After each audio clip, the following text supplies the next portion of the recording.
Praise the Lord, जय मसीह की मेरे प्रिय भाई बहनों, आप सभी को प्रभु यीशु मसीह के नाम से मैं बधाई देता हूं। मेरे प्रिय भाई बहनों, जैसे आप देखते आ रहे हैं कि हम मसीह विरोधी और गंदे दिमाग वाले व्यक्ति राहुल मलिक के सवालों का जवाब देते आ रहे हैं और उनका पर्दाफाश कर रहे हैं, उनका नकाब उतार रहे हैं।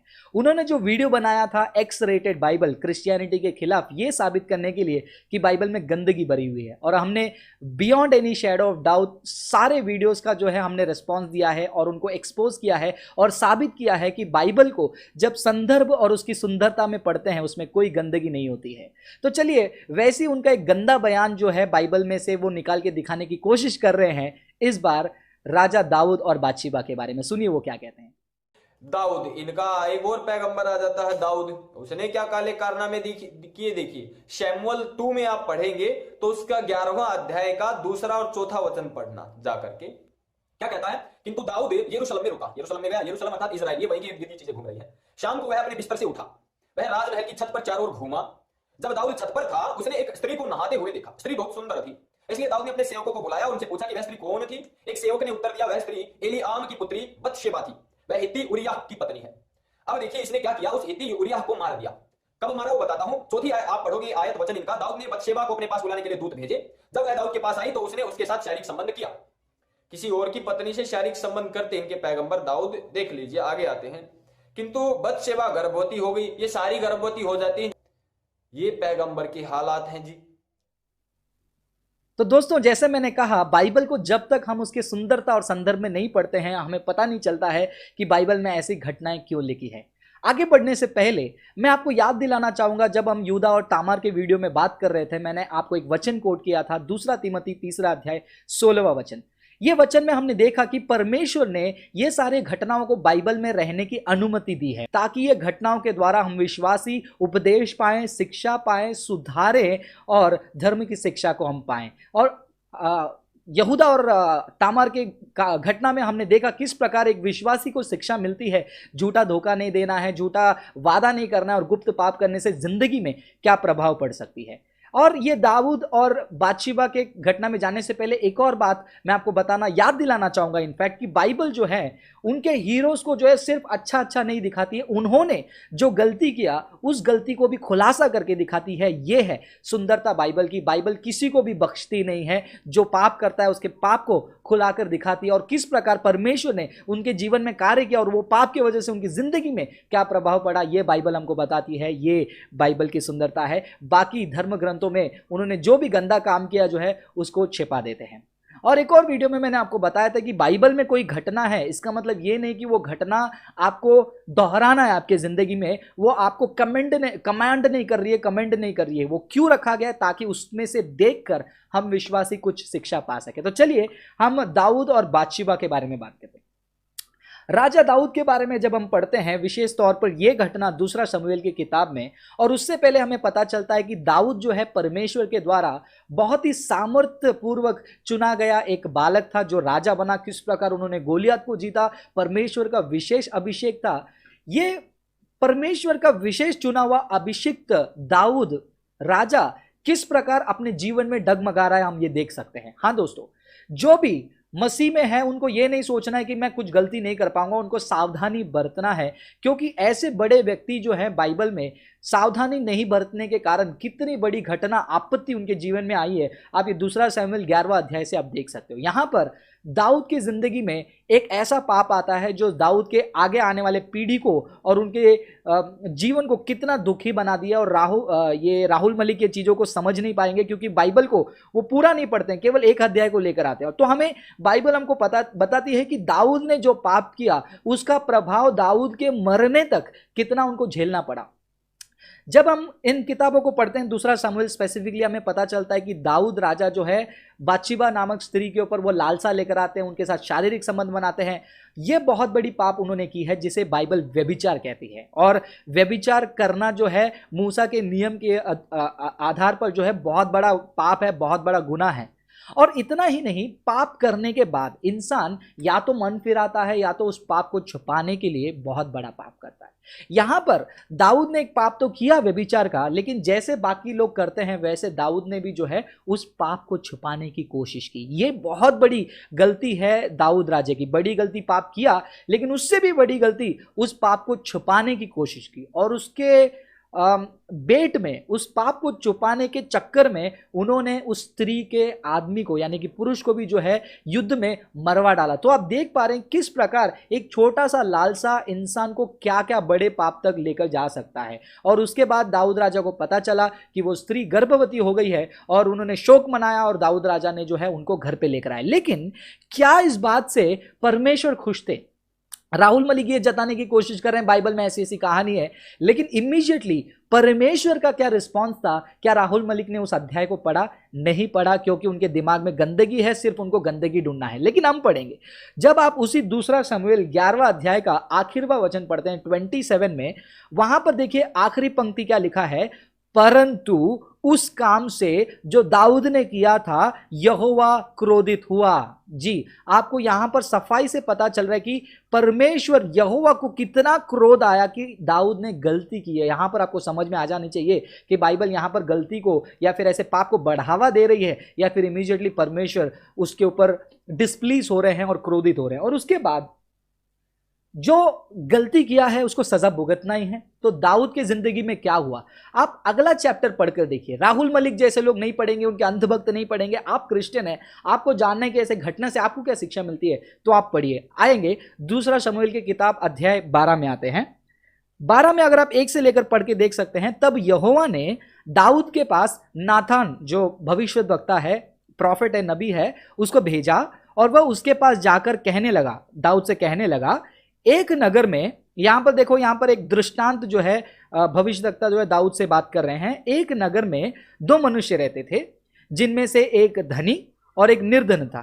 धनी के पास तो बहुत सी भेड़ बकरियां और गाय बैल थी, परंतु निर्धन के पास भेड़ की एक छोटी बच्ची को छोड़ और कुछ भी न था, और उसको उसने मोल लेकर जिलाया था, और वह उसके यहाँ उसके बाल बच्चों के साथ ही बड़ी थी।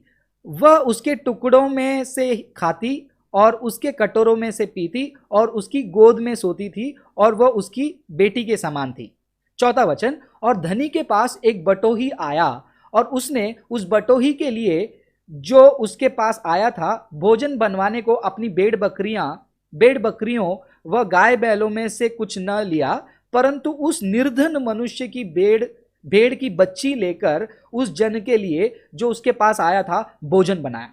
तो यहां पर नेतन भविष्यद्वक्ता जो है दाऊद राजा को एक कहानी सुना रहे हैं, एक दृष्टांत बता रहे हैं कि एक बहुत बड़ा धनी आदमी है, उसके पास बहुत गाय बैल हैं, बकरे हैं, लेकिन एक आदमी है, उसके पास एक ही बकरे का बच्चा, वो कितना प्यार से उसको बेटी के समान संभालता था। लेकिन जब लोग भोजन के लिए आए थे, उसने क्या किया, उस धनी व्यक्ति ने उस एक इकलौते उस बकरे के बच्चे को क्या कर दिया है, उसको मारकर खाना बना दिया। तो आगे सुनिए 5वां वचन, ध्यान से सुनिए, तब दाऊद का कोप उस मनुष्य पर बहुत भड़का।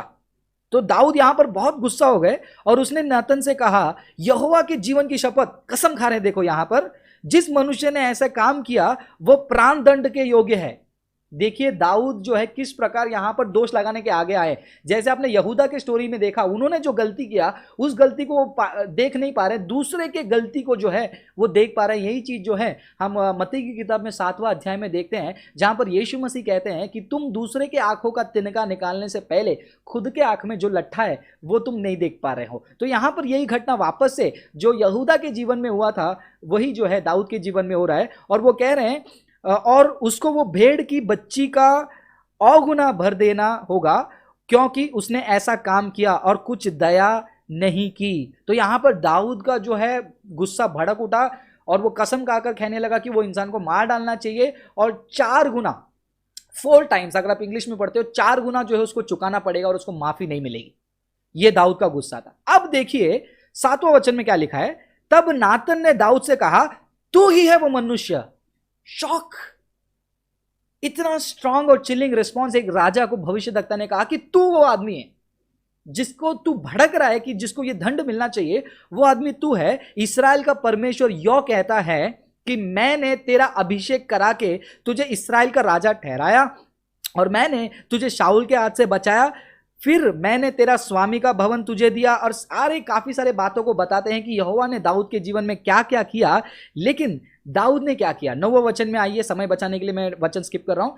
तूने यहोवा की आज्ञा तुच्छ जानकर क्यों वो काम किया जो उसकी दृष्टि में बुरा है। हित्ती उरिया को तूने तलवार से घात किया और उसकी पत्नी को अपनी कर लिया, और उरिया को अम्मोनियों की तलवार से मरवा डाला है। तो देखिए यहोवा का क्रोध किस प्रकार जो है यहां पर भड़क उठ रहा है। और 10वां वचन देखिए यहोवा यहां पर क्या कर रहे हैं, इसलिए अब तलवार तेरे घर से दूर कभी ना होगी। राहुल मलिक ने कभी यह पढ़ा है?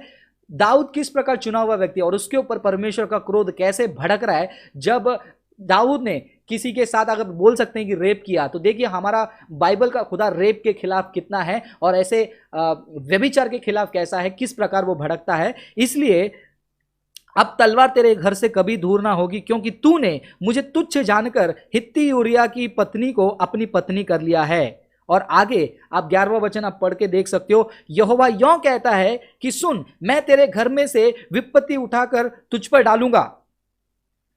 सब ये पढ़ के देखिए किस प्रकार परमेश्वर का क्रोध भड़क रहा है कि तुम्हारी पत्नियां ये हो जाएंगी, तुम्हारे ये हो जाएंगे, तुमको मैं किस प्रकार मैं दंड दूंगा। यहां पर दाऊद जो है बुरी तरह जो है हिल गया, बुरी तरह हिल गया। उसके बाद दाऊद जो है भजन संहिता 51 लिखता है।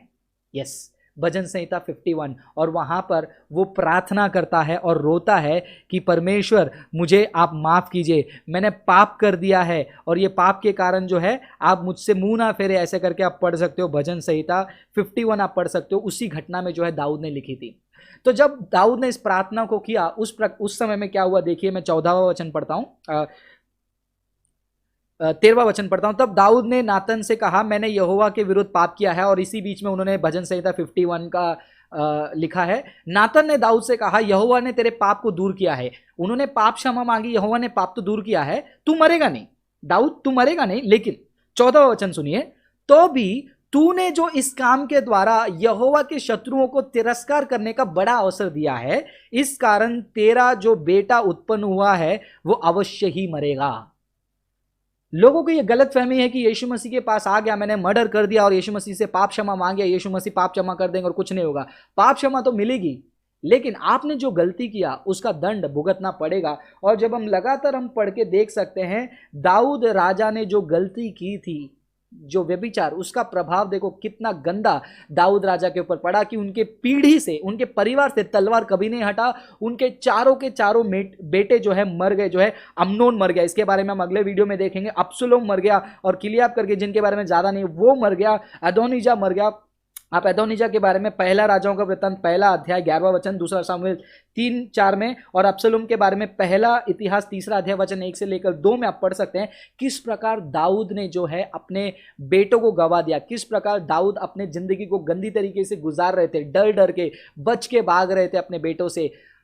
ये सारे जब आप पढ़ेंगे आपको पता चलता है कि परमेश्वर की ताड़ना बहुत बड़ी है। आपको परमेश्वर से माफी तो मिलेगी, लेकिन जो गलती किया उसको भुगतना है, क्योंकि परमेश्वर न्याय करने वाला है। और ये सारे चीजों से हमें क्या पता चलता है? Moral of the story, secret sin can damage anyone. गुप्त रीति से जो पाप होता है वो मनुष्य को जो है विनाश कर देता है। वो दाऊद राजा एक बहुत बड़ा उदाहरण है हमारे लिए। तो दोस्तों, ये घटना से परमेश्वर हमें क्या सिखाने की कोशिश करें? 2 तीमुथी 3 अध्याय 16 वचन जो मैंने कहा, हमारी शिक्षा के लिए कि गुप्त पाप और पाप को छुपाने के ऊपर पाप कत्ल करना इंसान के पूरे जीवन को बिगाड़ देती है। दाऊद का जीवन हमारे लिए उदाहरण है। आशा करता हूं कि यह घटना बाइबल में क्यों परमेश्वर ने अनुमति दी है इसका सफाई आपको मिला होगा। इसीलिए सावधान रहिए, अपने गुप्त पाप में सावधान रहिए, क्योंकि परमेश्वर न्याय करने वाला परमेश्वर है। परमेश्वर अधर्म के खिलाफ है, परमेश्वर व्यभिचार के खिलाफ है, परमेश्वर हर प्रकार के कामों के खिलाफ है जो जिससे वो घृणा करते हैं, नफरत करते हैं। ये नहीं सोचें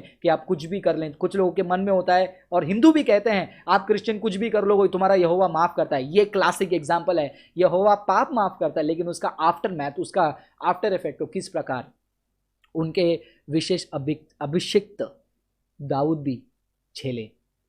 ज्यादा से ज्यादा इस वीडियो को भी शेयर कीजिए और उन सभी क्रिश्चियन भाई को यह बात बताइए कि हमारा यहोवा कितना न्यायी है, जस्ट है, और उनके न्याय में खोट नहीं है। वो किसी को बख्शते नहीं हैं, तो हमें क्या बख्शेंगे? सावधानी के साथ अपनी जिंदगी जिए, क्योंकि परमेश्वर पवित्र है और उसने पवित्र होने के लिए हमें स्वीकार किया है और बुलाया है।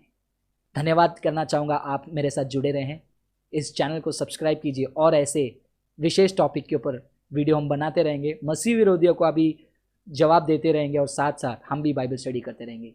प्रभु आप सभी को आशीष करे। God bless you.